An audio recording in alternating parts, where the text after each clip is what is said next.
Sports ഉപകരണങ്ങളുടെ വിപുലമായ കളക്ഷനുകളും ഒപ്പം പാദരക്ഷകളുടെ പറുദീസയുമായി അന്ന ഫുട്വെയർ ആൻഡ് സ്പോർട്സ്. കനറ ബാങ്കിന് എതിർവശം മെയിൻ റോഡ്, ചേലക്കര. ആരോടത്തെ CCTV ആണ് അവനും തൂങ്ങും ഇവനും തൂങ്ങും, തൂങ്ങിപ്പിക്കും ഞാൻ. ചേലക്കര സൂപ്പിപ്പടിയിൽ സുലൈമാൻ എന്ന യുവാവിനെ ഭാര്യ വീട്ടുകാർ കൂട്ടമായി മർദ്ദിച്ച സംഭവത്തിൽ CCTV ദൃശ്യം പുറത്തുവിട്ട വീട്ടുകാർക്കെതിരെ ഭീഷണിയെന്ന പരാതി. സംഭവം നടന്ന സൂപ്പിപ്പടി പ്രദേശത്തെ ഉത്രാട്ടിൽ വീട്ടിൽ സുധീഷും കുടുംബവുമാണ് പരാതിയുമായി രംഗത്ത് വന്നിട്ടുള്ളത്. സുധീഷിന്റെ കുടുംബത്തെ അപമാനിക്കുന്ന രീതിയിലും ഭീഷണിപ്പെടുത്തുന്ന രീതിയിലുമുള്ള വോയിസ് മെസ്സേജ് പുറത്തുവിട്ടു. വീട്ടിൽ കയറിയിട്ട് ഒരു പെണ്ണുങ്ങളെ തല്ലിണെങ്കിൽ ഇതല്ല, അതിന്റെ അപ്പുറം ചെയ്യണം. അവനെ വിട്ടാക്കാൻ പാടില്ലായിരുന്നു. ഞാൻ എന്റെ മനസാക്ഷി തോന്നിട്ട് ഞാൻ മതി എന്ന് പറഞ്ഞത്. കാരണം എന്റെ 2 കൈയും തല്ലി കെടുത്തിട്ട് എന്റെ ഉമ്മാന്റെ മുഖം പൊളിച്ചേക്കുക.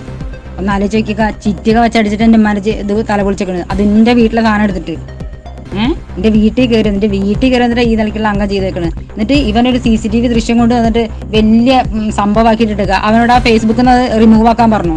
അതാണ് ഏറ്റവും നല്ലത്. അല്ലെങ്കിൽ അവ എവിടെ നിൽക്കണമെന്നുണ്ടെങ്കിൽ അവിടെ വരെ കേസ് ചെല്ലിക്കും. ഞാൻ അവിടെ കൊണ്ട് കൊടുക്കുകയും ചെയ്യും. ഈ ആരോടത്തെ CCTV ആണ് അവനും തൂങ്ങും ഇവനും തൂങ്ങും, തൂങ്ങിപ്പിക്കും ഞാൻ. ഈ പറഞ്ഞ CCTV വെച്ചവന്റെ അച്ഛനെ തല്ലിക്കൊന്ന് കെട്ടി തൂക്കിയതാ. അത് ഞാൻ കണ്ണാലെ കണ്ടിരുന്ന ആളാ. തല്ലി കൊന്നിട്ട് കെട്ടി തൂക്കി ഇറങ്ങുന്ന അയാൾ ജീവൻ പോയിട്ടില്ല. തള്ളി മക്കളും കൂടിയിട്ടാ കണ്ണ് തിരുമ്പി അടച്ച് വായും മൂക്കും പൊത്തിപ്പിടിച്ച് കൊന്നത്. എന്റെ അത് അവന്മാര് CCTV ഇട്ടില്ല, എന്റെ അവന്മാരിതൊന്നും അയച്ചു കൊടുത്തില്ല. ചത്തുപോയിട്ട് വർഷങ്ങളായില്ലേ. ഞാൻ ഇന്നീ നേരം വരെ ഞാൻ പറഞ്ഞില്ലല്ലോ. എന്തിന്റെ ആവശ്യം ഉണ്ടോ ഇവന്മാർക്കൊക്കെ? ഇതിന്റെ അവന്മാർക്ക് വല്ല കാര്യങ്ങളും അറിയോ? ഇതെന്തായാലും നിന്റെ ഏട്ടനോടൊന്ന് സൂചിപ്പിച്ചാളേട്ടോ. സുധീഷിന്റെ വീട്ടിൽ സ്ഥാപിച്ച CCTV ക്യാമറയിൽ നിന്നുമാണ് സുലൈമാനെ ഭാര്യാപിതാവും മാതാവും ചേർന്ന് ക്രൂരമായി മർദ്ദിക്കുന്ന ദൃശ്യം പുറം ലോകം കണ്ടത്. ദൃശ്യം പുറത്തുവിട്ടതിനാൽ സുലൈമാന്റെ ഭാര്യ റസീന സമൂഹ മാധ്യമങ്ങളിലൂടെ തങ്ങളുടെ കുടുംബത്തെ അപമാനിക്കുകയും ഭീഷണിപ്പെടുത്തുകയും ചെയ്തുകൊണ്ട് ഓഡിയോ മെസ്സേജ് പ്രചരിപ്പിച്ചു എന്നും സംഭവത്തിൽ നിയമപരമായി മുന്നോട്ടു പോകുമെന്നും സുധീഷ് റൈറ്റ് വിഷൻ ന്യൂസിനോട് പറഞ്ഞു. ഇവിടെ അടിപിടി ഉണ്ടായ ആ സ്ത്രീയും അതിന്റെ മകള് നമ്മളെ ഭീഷണിപ്പെടുത്തുകയാണ്.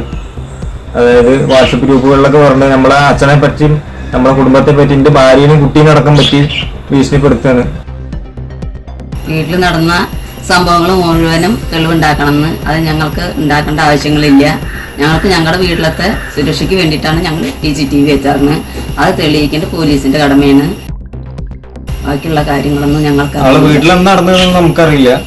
കാരണം അവളുടെ വീട്ടിലത്തെ CCTV നമ്മളില്ല, നമ്മുടെ വീട്ടിലത്തെ CCTVയിലാണ് നമുക്ക് കിട്ടിയത്. അല്ലെങ്കിൽ അങ്ങനെ CCTV അവൾക്ക് അവിടെ മാറ്റിയിട്ട് വല്ലാറുന്നില്ലേ. ഇനി അവളോട് വന്നു കഴിഞ്ഞാൽ എന്താ ചെയ്യാന്ന് പറയാൻ പറ്റില്ല.